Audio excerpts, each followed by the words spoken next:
మాఘశుద్ధ పౌర్ణమి వేళలో జరిగే మేడారం జాతర ఎంతో విశిష్టమైనది. ఒక్కో రోజు ఒక్కో ఘట్టంతో అటవీ ప్రాంతం మార్మోగిపోతుంది. అశేష భక్త జనవాహిని భావోద్వేగ సమ్మేళనం మధ్య సారలమ్మను మొదటి రోజు గద్దె మీద ప్రతిష్ఠిస్తారు. ఇక రెండో రోజు సమ్మక్క ప్రతిష్ఠ కోసం భక్తులు వేయి కళ్ళతో ఎదురుచూస్తారు. అత్యంత రహస్యంగా పూజలు చేశాక జై సమ్మక్క జై జై సమ్మక్క అన్న భక్తుల నినాదాల మధ్య ప్రధాన అమ్మవారి ప్రతిష్ఠ జరుగుతుంది.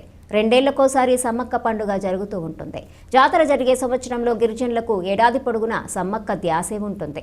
సంవత్సరమంతా దేవతను కొలుస్తూ అడవిలో లభ్యమయ్యే వస్తువులను, వారు చేసే పనులను కార్తెల ప్రకారం అత్యంత వైభవంగా పండుగలు చేస్తూ సంబరాలు చేసుకుంటారు. వర్షాకాలం మొదలు విత్తనాలు పెట్టే సమయంలో సూరాల పండుగ చేసుకుంటారు. ఈ పండుగ రోజు ఇప్పపూలను నిండు చెంబులో వేస్తారు. వేట చేసి అమ్మవారికి నైవేద్యం పెట్టి ఆ నైవేద్యం విత్తనాల్లో కలిపి పంట వేస్తారు. ఆ తర్వాత మాఘకార్తె పొట్ట పండుగ చేసుకుంటారు.